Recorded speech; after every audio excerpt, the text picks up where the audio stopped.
BPSC auditor mains और 67 mains के अच्छे आंसर राइटिंग प्रोग्राम में आपका स्वागत है। दोस्तों, आज का टॉपिक बेरोजगारी के ऊपर है और सवाल यहाँ से भी बन सकता है और बनता भी है। तो ज़रूर देखिए पूरा वीडियो कि भारत में बेरोजगारी के परिदृश्य क्या हैं, बेरोजगारी के क्या कारण हैं और इसके उपाय कैसे किया जाए, इस पे पूरा विस्तार से बताया जाएगा। ठीक है ना। तो पूरा वीडियो ज़रूर देखिए। जीएस पेपर 2 में इकोनॉमिक्स के सवाल हैं। तो सवाल तो बेरोज़गारी पे बनेगा ही, क्योंकि भारत में बेरोज़गारी कुछ ज़्यादा ही हो रहा है। हम लोग भी बेरोज़गारी हैं और अपने प्रयास में लगे हुए हैं। ठीक है, तो बेरोज़गारी को जानना ज़रूरी है। भारत में बेरोज़गारी के कारण और उपाय ज़रूर देखिए। ठीक है। प्रश्न है, अच्छा लगे तो लाइक ज़रूर कीजिएगा दोस्तों, और जो लोग नए हैं चैनल को सब्सक्राइब कर सकते हैं अगर उनके लायक हो तो। ठीक है। प्रश्न है, भारत के बेरोजगारी के परिदृश्य और बेरोजगारी की इस लहर से निपटने हेतु किए जा सकने वाले उपायों के संबंध में चर्चा कीजिए।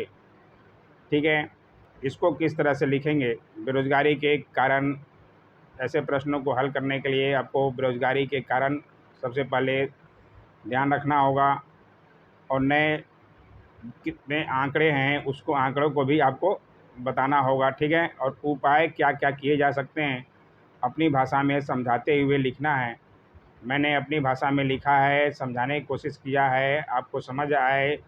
अपना नोट्स बनाते हुए चलिए अपनी भाषा में दोस्तों। ठीक है ना। आइए देखें क्या है, कैसे लिखा जा सकता है। बेरोजगारी किसी भी देश के विकास में प्रमुख बाधाओं में से एक है।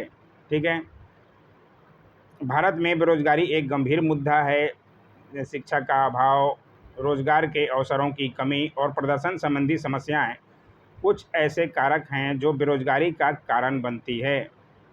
इस समस्या को खत्म करने के लिए भारत सरकार को प्रभावी कदम उठाने की ज़रूरत है। विकासशील देशों के सामने आने वाली मुख्य समस्याओं में से एक बेरोजगारी है। यह केवल देश के आर्थिक विकास में खड़ी प्रमुख बाधाओं में से ही एक है, एक नहीं बल्कि व्यक्तिगत और पूरे समाज पर भी एक साथ कई तरह के नकारात्मक प्रभाव डालती है। बेरोजगार लोगों को लोग देखना नहीं चाहते हैं, आप खुद अनुभव करते होंगे। तो इसको अपनी भाषा में यहाँ अंकित करना है। पीएलएफएस आंकड़े कामगार जनसंख्या अनुपात यानी कि डब्ल्यूपीआर में वृद्धि को दर्शाता है, जो वर्ष 2017-18 में 34.7% से बढ़कर वर्ष 2019-20 में 38.2% हो गया है। ठीक है, तो यह पूर्व की प्रवृत्ति के विपरीत है, जहां वर्ष 2004 से 5 के बाद से डब्ल्यूपीआर में गिरावट देखी जा रही थी। इस परिवर्तन का अर्थ यह है कि जनसंख्या में वृद्धि की तुलना में रोजगार में तीव्र गति से वृद्धि हुई है। यहाँ तक इंट्रोडक्शन लिखने का कोशिश किया गया है। अब देखेंगे भारत में बेरोजगारी के कारण क्या क्या हैं। कारण आप लोग खुद देखते होंगे। ठीक है, तो ये तो आप इजी सवाल है, लिख सकते हैं आप आसानी से अपनी भाषा में। पहला है जनसंख्या का तीव्र विकास। ठीक है, भारत में जनसंख्या में निरंतर वृद्धि एक बड़ी समस्या बन गई है। यह बेरोजगारी के प्रमुख कारणों में से एक है। पहला तो ये शायद सब लोग जानते होंगे। ठीक है, उसके बाद है सामाजिक कारक। सामाजिक कारक में भारत में जाति व्यवस्था प्रचलित है। कुछ क्षेत्रों में विशिष्ट जातियों के लिए कार्य निषिद्ध है। जो काम नहीं कर सकते हैं इस जाति के लोग, तो निषिद्ध है, मना है। बड़े व्यवसाय वाले बड़े संयुक्त परिवारों में बहुत से ऐसे व्यक्ति होंगे जो कोई काम नहीं करते हैं तथा परिवार की संयुक्त आय पर निर्भर रहते हैं। ठीक है, दूसरा आगे है कृषि का प्रभुत्व। भारत में अभी भी लगभग आधा कार्य बल कृषि पर निर्भर है। हालांकि भारत में कृषि जो है ज़्यादा विकसित नहीं है, अविकसित है। साथ ही यह मौसमी रोजगार भी प्रदान करती है, मौसम के अनुसार ही निकलता है। फालतू समय बैठा ही रहना पड़ता है, तो बेरोजगारी की समस्या तो है ही। ठीक है, आगे है कुटीर और लघु उद्योगों का पतन। औद्योगिक विकास का कुटीर और लघु उद्योगों पर प्रतिकूल प्रभाव पड़ा है। कुटीर उद्योगों का उत्पादन गिरने से कई कारीगर बेरोजगार हो गए हैं, तो बेरोजगारी की समस्या बढ़ रही है। ठीक है, आगे कौन कैसे कारण हैं बेरोजगारी के? श्रम की गतिहीनता, यानी कि भारत में श्रम की गतिशीलता कम है। परिवार से लगाव के कारण लोग नौकरी के लिए दूर दराज के इलाकों में नहीं जाते हैं। लगाव, मोह माया, ये बहुत बड़ी समस्या भी है। ठीक है। कम गतिशीलता के लिए भाषा, धर्म और जलवायु जैसे कारक भी जिम्मेदार हैं। इन सबको लिखा गया है, आप भी लिखिए। और शिक्षा प्रणाली में दोष भी है। पूंजीवादी दुनिया में नौकरियां अत्यधिक विशिष्ट हो गई है, लेकिन भारत की शिक्षा प्रणाली इन नौकरियों के लिए आवश्यक सही प्रशिक्षण और विशेषज्ञता प्रदान नहीं करती है, जिसके कारण जो है छट जाते हैं यहाँ के बच्चे। ठीक है।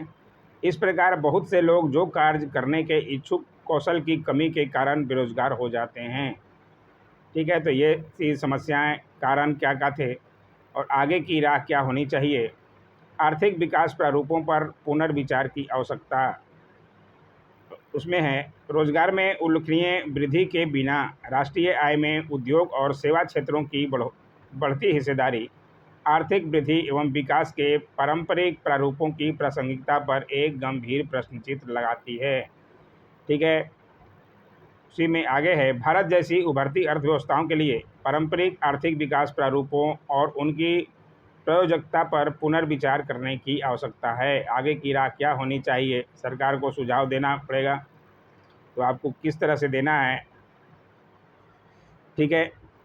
एक वैकल्पिक दृष्टिकोण के रूप में उद्योग आधारित विकास मॉडल हेतु प्रयास करने की राष्ट्रीय रणनीति पर पुनर्विचार किया जाए और कृषि एवं समृद्ध गतिविधियों में अधिक आकर्षक, लाभकारी और अधिक संतोषजनक रोजगार सृजित करने के लिए आर्थिक रूपांतर के लिए अधिक प्रासंगिक कृषि केंद्रित मॉडल का पता लगाया जाए। ठीक है। उसके आगे है, विनिर्माण और सेवा क्षेत्रों में रोजगार निर्मित करना। और भी आप कारण और उपाय लिख सकते हैं अपने अनुसार। जैसे विदेशी कंपनियों का भारत में आगमन करना चाहिए ताकि रोजगार बढ़े। उस तरह से अपनी अपनी भाषा आपको लिखना है। ठीक है। विनिर्माण और सेवा क्षेत्र द्वारा अतीत में सृजित रोजगार अवसरों की तुलना में उनके द्वारा पर्याप्त रूप से अधिक रोजगार निर्मित करने की तत्काल आवश्यकता है। इसमें निम्नलिखित बिंदुओं को शामिल करना चाहिए। कौन कौन सी बिंदुएं हैं? ऐसे श्रम कानूनों में बदलाव जो उद्योग को श्रम प्रधान उत्पादन अपनाने हेतु हतोत्साहित करते हों। ठीक है। और रोजगार समृद्ध उत्पादन प्रोत्साहन देना चाहिए। श्रम प्रधान आर्थिक गतिविधियों को विशेष सहायता मिलनी चाहिए और उद्योगों का विकेंद्रीकरण होना चाहिए। उसमें क्या है, औद्योगिक गतिविधियों का विकेंद्रीकरण आवश्यक है ताकि हर क्षेत्र के लोगों को रोजगार मिल सके। ठीक है। ग्रामीण क्षेत्र के विकास से शहरी क्षेत्रों की ओर ग्रामीण लोगों के प्रवास को कम करने में मदद मिलेगी, जिससे शहरी क्षेत्र के रोजगार अवसरों पर दबाव कम होगा। ठीक है। निवेश में वृद्धि करना चाहिए। उसमें क्या है, भारत में निजी क्षेत्र की निवेश दर में लगभग एक रैखिक आकृति में वर्ष 2011 से गिरावट आ रही है। रोजगार परिदृश्य में तभी सुधार होगा जब निजी निवेश में गति आएगी। यहाँ के व्यवसाय भी बड़े बड़े जो उद्योगपति हैं उनको अलग अलग क्षेत्रों में अपना सुधार करना चाहिए। बड़ी बड़ी कंपनियाँ ऐसी करें ताकि लोग इधर से उधर नहीं जा सकें। बिहार में भी बहुत समस्या है, इसलिए बिहार के लड़के ज़्यादातर बेरोजगार दूर दूर के इलाकों में ही जाते हैं।